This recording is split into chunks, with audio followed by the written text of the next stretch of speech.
Je m'appelle Claire et je n'aurais jamais pensé raconter cette histoire un jour.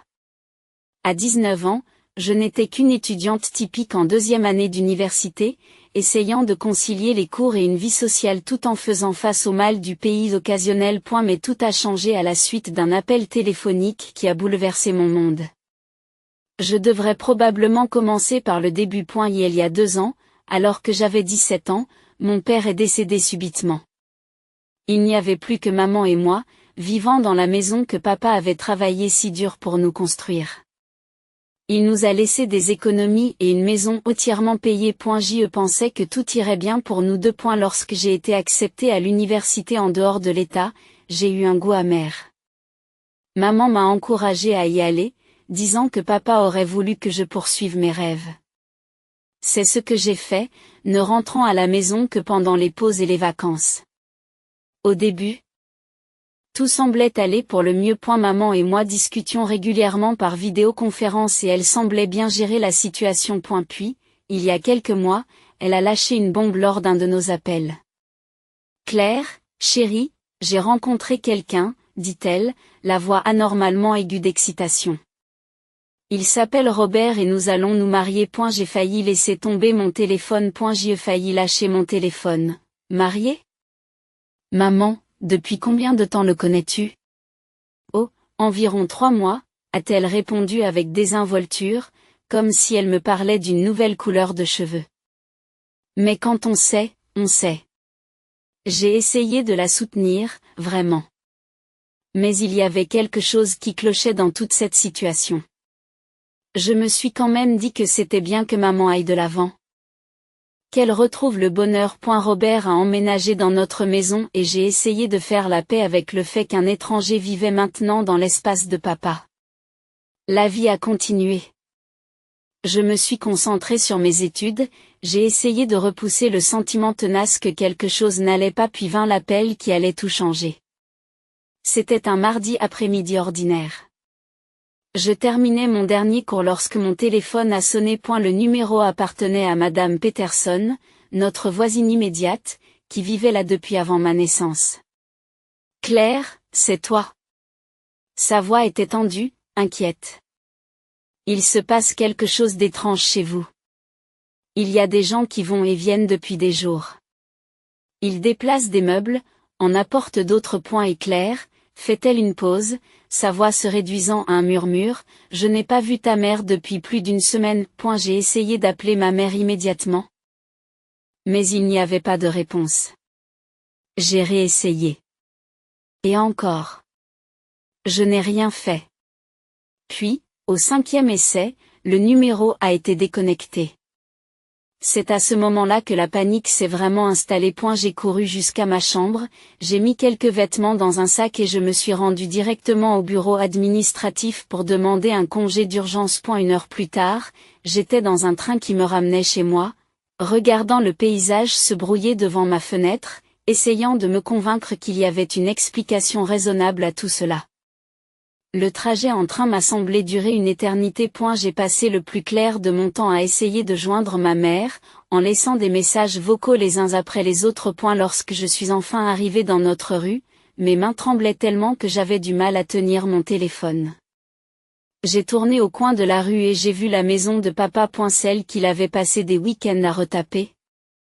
Celle où il avait mesuré ma taille sur le chambranle de la cuisine chaque année jusqu'à mes 16 ans. Mais quelque chose était différent. Il y avait une voiture inconnue dans l'allée, et les plates-bandes que ma mère avait toujours gardées si bien entretenues commençaient déjà à manquer de soin. En m'approchant, j'ai remarqué un couple qui se tenait sur notre perron, comme s'ils y étaient à leur place. La femme arrosait ce qui restait des pétunias de maman tandis que l'homme tripotait la lampe du Porsche. « Excusez-moi » ai-je dit en essayant de garder une voix stable. « Qu'est-ce que vous faites chez moi ?» Ils se sont retournés pour me regarder, échangeant un regard, avant que l'homme ne prenne la parole. « Votre maison ? Je suis désolé, mais nous avons acheté cette propriété il y a quelques jours. » Il disparaît un instant à l'intérieur et revient avec un dossier. « Voici les documents, tous signés et notariés. » Le vendeur était Sarah Mitchell, c'est votre mère ? J'ai saisi les papiers d'une main tremblante. C'était là, en noir et blanc, la signature fluide de ma mère au bas d'un contrat de vente. Le cachet de la date datait d'il y a à peine 3 jours. Il doit y avoir une erreur, ai-je murmuré, plus à moi-même qu'à eux. Elle n'a pas voulu, elle n'a pas pu. Le couple semble mal à l'aise. La femme s'est avancée, le visage compatissant. Écoute, chérie, nous ne savions pas qu'il y avait un problème. La vente s'est déroulée dans les règles, tout était légal. Ta mère n'a pas mentionné, je n'écoutais plus. J'étais déjà en train de recomposer le numéro de maman, et cette fois, enfin, elle a décroché. Maman, qu'est-ce qui se passe? Ma voix s'est brisée. Il y a des gens chez nous qui disent qu'ils l'ont acheté. Dis-moi que c'est une erreur. Claire, sa voix était froide. Détachée. C'est ma maison. L'acte était à mon nom et j'avais tous les droits de la vendre. Robert et moi avons décidé de passer du temps à l'étranger. Je n'en crois pas mes oreilles. Ta maison? C'est papa qui l'a construite. Elle était faite pour nous tous. Où suis-je censée aller pendant les pauses? Comment as-tu pu faire ça sans même m'en parler? Oh, ma chérie, son ton est devenu condescendant. Tu es une adulte maintenant. Tu peux prendre soin de toi. Et ton père m'a tout légué, pas à toi. Le testament était très clair à ce sujet. Ma tête tournait. Et toutes nos affaires? Les affaires de papa, les miennes? J'ai vendu les meubles et les appareils. Quant à vos affaires personnelles? Elle a fait une pause et j'ai entendu le bruit de papier mélangé. Je les ai fait déménager dans un garde-meuble. Je t'envoie le numéro du box et le code de verrouillage. Tout le reste a été réglé. Mon téléphone a bourdonné d'un texte entrant, les détails de l'unité de stockage. Je suppose. J'y suis resté sur le trottoir, à regarder non, plus notre maison. Les nouveaux propriétaires s'étaient retirés à l'intérieur, probablement pour éviter le drame familial qui se jouait sur leur pelouse. Le centre de stockage se trouvait à la périphérie de la ville, un labyrinthe de portes métalliques identiques et de murs en béton. Lorsque j'ai franchi la porte roulante, j'ai eu l'impression d'avoir reçu un coup de poing dans le ventre. Il n'y avait aucune organisation, aucun soin, juste ma vie entière jetée comme un déchet. Mes livres étaient éparpillés sur le sol en béton, certains avec des pages tordues et des couvertures abîmées. L'album que j'avais fait avec mon père pendant ma première année de lycée était couché dans un coin, le dos fendu. Non, non, non, ai-je marmonné en me précipitant pour sauver une pile de photos qui avaient été négligemment jetées dans un sac poubelle noir. En les sortant, je me suis rendu compte que certaines étaient déjà froissées et irrécupérables. Mes vêtements étaient entassés dans d'autres sacs poubelles, pêle-mêle, manteaux d'hiver et robes d'été, propreté et saleté. L'ours en peluche que papa m'avait offert pour mon 5e anniversaire était écrasé sous un sac de chaussures. Quand je l'ai sorti, un de ses yeux ne tenait plus qu'à un fil. Les doigts tremblants, j'ai sorti mon téléphone et j'ai appelé la seule personne dont je savais qu'elle comprendrait. Grand-mère. J'ai raconté toute l'histoire, la maison, le garde-meuble, tout. Grand-mère m'a écouté en silence jusqu'à ce que j'ai terminé, puis je l'ai entendu respirer profondément. Ma fille ingrate, dit-elle, la voix serrée par la colère. Claire, écoute-moi. Je veux que tu viennes chez moi tout de suite. Mais mes affaires. On s'occupe de tes affaires. J'appelle tout de suite une entreprise de déménagement pour qu'elle envoie un mini-camion. Commencez à tout rassembler, d'accord? On va tout régler ici. 2 heures plus tard, je suivais un petit camion de location sur l'autoroute jusqu'à la maison de grand-mère dans la ville voisine. Elle attendait sur le porche lorsque nous nous sommes arrêtés, et elle m'a serré dans ses bras dès que je suis sorti de la voiture. Nous avons passé le reste de la journée à essayer de joindre maman. Les appels se succédaient et tombaient directement sur la boîte vocale. Grand-mère laissait des messages de plus en plus énervés, mais il n'y avait pas de réponse. Ne t'inquiète de rien, dit grand-mère alors que nous sommes assis dans sa cuisine ce soir-là, des tasses de chocolat chaud devant nous, comme lorsque j'étais petite. Tu peux rester ici chaque fois que tu en as besoin, pendant les vacances, les week-ends, n'importe quand. C'est ta maison maintenant. Ce soir-là, allongé dans la chambre d'amis de ma grand-mère, j'ai fait l'erreur de consulter les médias sociaux. Il y avait maman. Postant des photos d'une station balnéaire huppée en Europe. Robert et elle posaient au bord d'une piscine, cocktail à la main, l'air de rien. J'ai fixé le téléphone jusqu'à ce que ma vue se brouille à cause des larmes. Puis, d'un geste rapide et rageur, je l'ai bloqué sur toutes les plateformes auxquelles je pouvais penser. Si elle pouvait se débarrasser de notre relation aussi facilement qu'elle avait jeté mes affaires dans ce garde-meuble, alors je pouvais l'effacer de ma vie tout aussi facilement. Les années suivantes se sont écoulées dans un flou de cours, d'emploi à temps partiel et de visites à la maison de grand-mère le week-end. Elle est devenue mon roc, la seule constante sur laquelle je pouvais compter. Nous nous parlions au téléphone plusieurs fois par semaine, et elle ne manquait jamais de me demander des nouvelles de mes cours ou de me rappeler de manger correctement. J'étais au cœur de ma dernière année d'université lorsque j'ai reçu l'appel. C'était un mardi matin. Comme ce jour-là, il y a des années, où tout s'était effondré avec maman. Mais cette fois, c'était la voisine de grand-mère, Madame Reynolds. Claire, ma chérie, dit-elle d'une voix cassée. Ta grand-mère a eu une crise cardiaque hier soir. Les ambulanciers ont essayé, mais, le monde s'est arrêté de tourner. Je ne me souviens pas beaucoup du trajet jusqu'à la ville de ma grand-mère, juste que j'ai réussi à y arriver en un seul morceau. La maison était exactement la même que lors de ma dernière visite, il y a 2 semaines. Les carillons éoliens qu'elle aimait tintaient toujours sous le porche. Ses gants de jardinage étaient toujours drapés sur la balustrade, là où elle les avait laissés. J'ai dû m'occuper de l'organisation des funérailles. Certaines personnes m'ont demandé si j'allais informer maman, mais je n'ai pas pu me résoudre à le faire. L'idée de la voir, d'avoir à traiter avec elle pendant cette période. Je ne pouvais pas plus. Je savais comment fonctionnaient les petites villes, quelqu'un lui dirait de toute façon. C'est probablement déjà fait. L'enterrement a été magnifique, comme grand-mère l'aurait voulu. Simple mais élégante, avec toutes ses fleurs préférées. Je me tenais là, acceptant les condoléances de ce qui me semblait être la ville entière, quand un grand homme en costume impeccable s'est approché de moi. Madame Claire Mitchell, il m'a tendu sa carte de visite. Je suis James Wilson, l'avocat de votre grand-mère. J'ai besoin de vous parler de son testament dès que possible. J'ai regardé la carte. Je fixe la carte, ne devrions-nous pas attendre ma mère? Elle ne va pas tarder à se manifester pour réclamer sa part. Monsieur Wilson a secoué la tête. Ce n'est pas nécessaire. Le testament ne concerne qu'une seule personne, vous. Le lendemain, je me suis assis dans son bureau. Encore engourdi par tout ce qui s'était passé. Les mots du testament ont déferlé sur moi comme des vagues. À ma petite fille bien-aimée, Claire Mitchell, je laisse tous mes biens. Elle a également laissé une autre lettre pour moi. Ma main a tremblé lorsque je l'ai ouverte. Le papier sentait encore le parfum de grand-mère.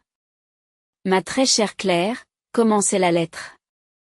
Si tu lis ceci, c'est que je ne suis plus là pour te dire en personne à quel point je suis fière de toi, à quel point je t'aime. Je veux que tu comprennes pourquoi j'ai pris cette décision. Quand ta mère t'a abandonné pour un homme qu'elle connaissait à peine, cela m'a brisé le cœur. J'avais toujours prévu de partager mes biens entre elle et toi, mais en la voyant dilapider l'argent durement gagné par ton père, en voyant avec quelle facilité elle a jeté la maison qu'il avait construite avec tant d'amour, j'ai su que je ne pouvais pas lui faire confiance. Je savais que je ne pouvais pas lui confier l'héritage que j'ai mis des décennies à construire. Toi, ma douce fille, tu as fait preuve de force, de résilience et de grâce au-delà de ton âge. Tu as travaillé dur, tu es restée concentrée sur ton éducation, comme ton père l'a toujours voulu. Je te choisis, Claire. Pas seulement comme mon héritière, mais comme la fille de mon cœur. La maison et toutes mes économies, 300 000 $, sont à toi. Utilise-les à bon escient, construis la vie que tu mérites. Et sache que, où que je sois, je veille sur toi avec amour et fierté. Tout mon amour, grand-mère. Après les funérailles, la réalité s'est vite imposée. J'avais encore une année d'université à terminer, et la maison de grand-mère ne pouvait pas rester vide. Les taxes foncières et les charges s'accumuleraient, de plus, une maison vide a tendance à attirer les ennuis. Après mûre réflexion, j'ai contacté un agent immobilier local, Linda Barrett, pour qu'elle s'occupe de la location. Je vous enverrai des informations hebdomadaires, m'a promis Linda, alors que je reprenais le chemin de l'université. Et bien sûr, je t'appellerai immédiatement s'il y a le moindre problème. Les 2 premiers mois se sont déroulés sans problème. Linda a trouvé un jeune couple sympathique avec un bébé en route. Ils ont signé un bail d'1 an et ont emménagé immédiatement. Je me suis replongée dans mes études, essayant de me concentrer sur les examens et les demandes d'emploi plutôt que sur l'espace vide que grand-mère avait laissé derrière elle. C'est alors que j'ai reçu un appel. Claire, la voix de Linda était tendue, nous avons eu un incident à la maison. Une femme s'est présentée hier et a fait une sacrée scène. Elle criait qu'elle était la propriétaire légitime de la maison et essayait d'entrer par la porte de derrière. Les locataires étaient terrifiés, ils ont dû appeler la police. J'ai fermé les yeux. Je savais déjà. À quoi ressemblait-elle? D'âge moyen, bien habillée, mais un peu débraillée. Cheveux bruns, environ 1,75 m. C'est ma mère, ai-je dit catégoriquement. Et elle ne va pas s'arrêter. J'avais raison. Quelques jours plus tard, mon téléphone a commencé à recevoir des appels de numéros inconnus. Je les ai tous ignorés, mais les messages vocaux se sont accumulés. Claire, c'est ta mère, rappelle-moi immédiatement. Claire, il faut qu'on parle de l'héritage, maintenant. Tu ne peux pas m'ignorer indéfiniment, jeune fille. Rappelle-moi ou je te rendrai les choses très difficiles. J'ai bloqué numéro après numéro, mais elle en trouvait toujours de nouveaux pour me contacter. J'ai commencé à avoir du mal à dormir, sursautant à chaque fois que mon téléphone sonnait. Mes notes ont commencé à baisser et mes professeurs ont remarqué que j'étais distrait en classe. Puis, exactement 1 semaine après l'incident à la maison, je traversais le campus pour me rendre à mon cours du matin lorsque j'ai entendu une voix familière. Claire. Je me suis figée. Elle était là, debout près du centre des étudiants, comme si elle avait le droit d'être là. Maman avait l'air différente, ses vêtements de marque avaient disparu, remplacés par des pièces de prêt-à-porter qui ne lui allaient pas tout à fait. Ses cheveux, habituellement parfaitement coiffés, frisaient dans l'humidité du matin. Je ferai une scène ici même s'il le faut. C'est ce que tu veux? Que ta mère crie devant tous tes camarades de classe que tu lui as volé son héritage? J'ai regardé autour de moi. Les gens me dévisageaient déjà. La dernière chose dont j'avais besoin, c'était de devenir un objet de commérage sur le campus. Bien, ai-je dit en serrant les dents. Il y a un café au coin de la rue. 10 minutes, c'est tout ce que tu as. Le café était occupé par la cohue du matin. Mais maman a réussi à trouver une table dans le coin. Je me suis assise en face d'elle, gardant mon sac sur mes genoux, prête à partir à tout moment. Allons droit au but, dit-elle, sans même prendre la peine de me demander comment j'allais. Je sais pour l'héritage. J'étais sa fille, sa seule fille. Vous n'êtes que sa petite fille. Il est évident que cet héritage doit être partagé entre nous. 50-50, c'est la bonne chose à faire, et vous le savez. Comme lorsque tu as fait ce qu'il fallait en vendant la maison de papa, les mots sont sortis cinglants et amers. Et la maison qu'il a construite pour nous? Celle dut être à moitié la mienne? Son visage rougit. C'était complètement différent. J'en étais la propriétaire. Tout comme grand-mère était propriétaire de sa maison, j'ai pris ma place. Et elle choisissait à qui la laisser. Ce n'est pas du tout la même chose. La voix de maman devenait plus forte, attirant l'attention des tables voisines. Je ne te laisserai pas voler ce qui me revient de droit. Je te verrai s'il le faut. Vas-y, dis-je, bien que mes mains tremblent sous la table. Le testament est parfaitement clair. Elle changea alors de tactique, son visage s'adoucissant pour prendre une expression manipulatrice familière. Après tout ce que j'ai fait pour toi, Claire, j'ai payé tes études. Je n'ai pas pu m'en empêcher, j'ai ri. Et toi? Tu n'as jamais travaillé de ta vie, maman. Tu as transféré de l'argent du compte de papa pour payer mes études. L'argent qu'il a laissé pour mes études. Comment oses-tu? Dit-elle en frappant la table de la main, faisant tinter les tasses. Espèce de petite ingrate. J'en ai fini, je me suis levée, j'ai attrapé mon sac, ne me contacte plus. J'ai poussé la porte, son flot d'obscénité me suivant dans la rue. Plusieurs clients enregistraient sur leur téléphone, super, juste ce qu'il me fallait. Des retours dans mon dortoir. J'ai fait l'erreur de consulter les réseaux sociaux. Maman avait déjà posté un long discours. Je n'aurais jamais cru que ma propre fille me trahirait de la sorte. Elle a manipulé ma pauvre mère, l'a retournée contre moi et m'a volé ce qui aurait dû m'appartenir. Ma propre chair et mon propre sang, conspirant dans mon dos. Et la section des commentaires s'est rapidement transformée en champ de bataille.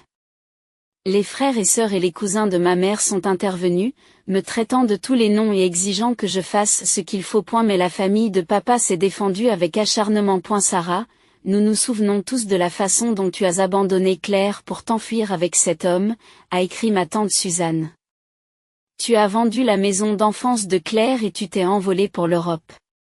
Tu devrais avoir honte. Des parents plus éloignés et des amis de la famille ont essayé de faire entendre la voix de la raison. Et si vous êtes si sûr de votre bon droit, allez au tribunal.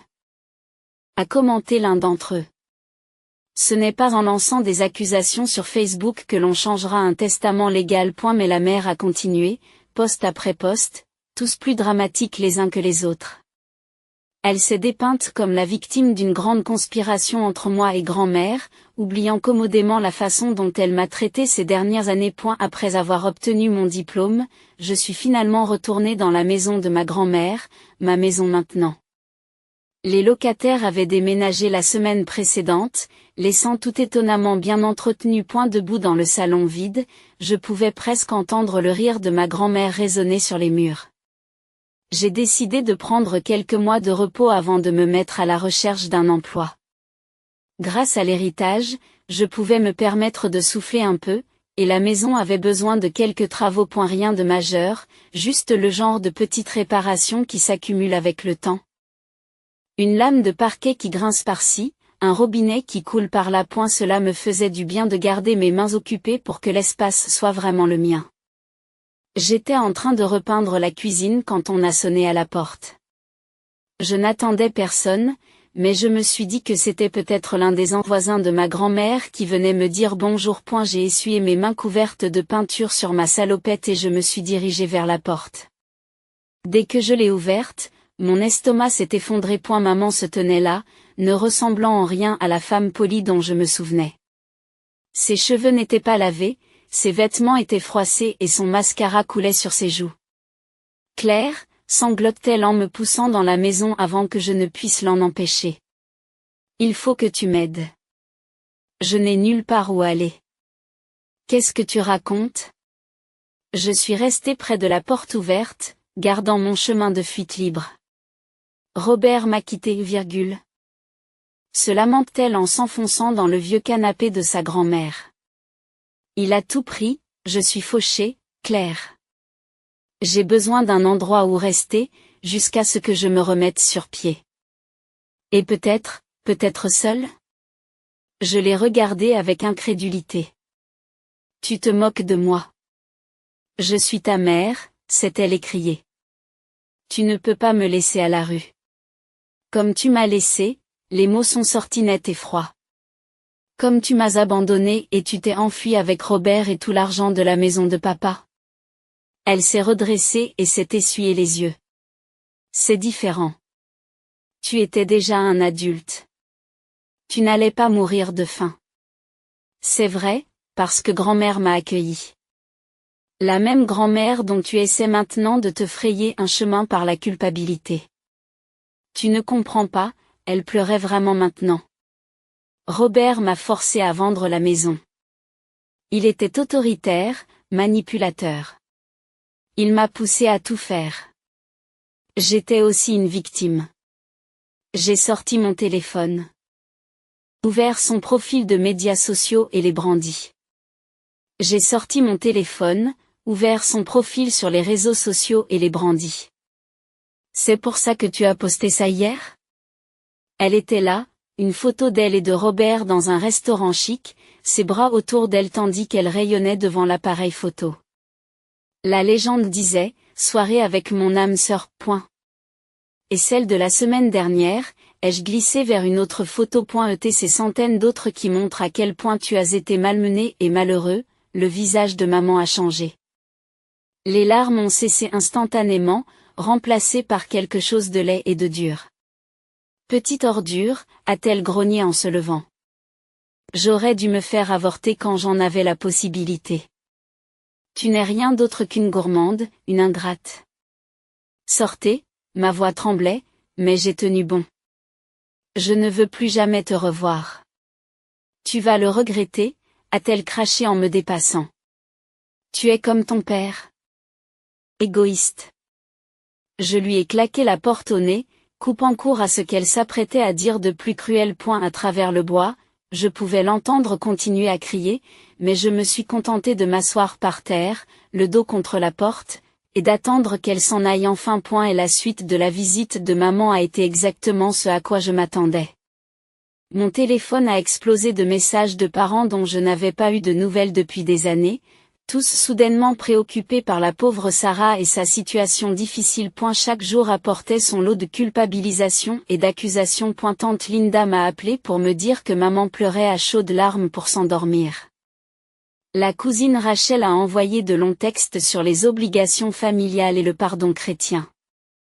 L'oncle Tom a écrit tout un courriel sur la façon dont je déchirais la famille. C'est alors que j'ai décidé que j'en avais assez. Je me suis assise devant mon ordinateur et j'ai tout écrit, toute l'histoire. Depuis le jour où elle a vendu notre maison jusqu'à sa récente tentative d'escroquerie pour entrer dans la maison de grand-mère. J'ai joint des photos du garde-meuble où elle avait jeté mes affaires, des captures d'écran de ses vacances en Europe juste après qu'elle m'ait laissé sans abri, et enfin, le coup de grâce, une maigre copie de la lettre de grand-mère. J'ai tout affiché publiquement. Plus question de se cacher, plus question de laisser maman contrôler la narration. Et la réaction a été immédiate. Les proches de maman se sont tus. Les messages culpabilisants ont cessé. Même ceux qui avaient été ses plus ardents défenseurs n'ont pas pu contester les propres paroles de grand-mère. C'était il y a 6 mois. J'ai fini de rénover la maison, rien d'extraordinaire, juste la faire mienne tout en gardant les touches de grand-mère qui la faisaient se sentir chez elle. J'ai trouvé un bon emploi dans une société de marketing local et je me construis une vie. Par le biais du réseau familial. J'entends des bribes de nouvelles de ma mère. Elle vit dans l'état voisin, dans un petit appartement qu'elle peut à peine s'offrir. Robert l'a vraiment quittée, emportant avec lui la plus grande partie de leur argent. Elle a dû vendre ses vêtements de marque et ses bijoux, et pour la première fois de sa vie, elle travaille comme employée de commerce, m'a-t-on dit. Parfois, lorsque je suis assise dans le jardin de ma grand-mère pendant les soirées tranquilles, je pense à la façon dont maman a dû planifier tout cela dans sa tête. Elle pensait probablement dépenser l'argent de papa pour mener la grande vie avec Robert, sachant qu'elle avait l'héritage de grand-mère comme plan de secours. Elle a choisi de profiter du moment présent, de dépenser sans compter, sans jamais penser aux conséquences. L'autre jour, j'ai trouvé un vieil album photo dans le grenier. Il y avait une photo de maman me tenant dans ses bras lorsque j'étais bébé. Nous souriant toutes les deux à l'appareil photo. Pendant un instant, j'ai ressenti ce vieux malaise familier, ce souhait que les choses aient pu être différentes. Puis je me suis souvenu des paroles de ma grand-mère. Parfois, la chose la plus difficile et la bonne sont les mêmes. J'ai refermé l'album et l'ai rangé dans le grenier. Peut-être qu'un jour, j'aurai envie de le regarder à nouveau, mais pour l'instant, je me concentre sur l'avenir. Mon avenir. Celui que je construis à ma façon, dans cette maison remplie de souvenirs des gens qui m'ont vraiment aimé, pas seulement quand c'était pratique, mais toujours.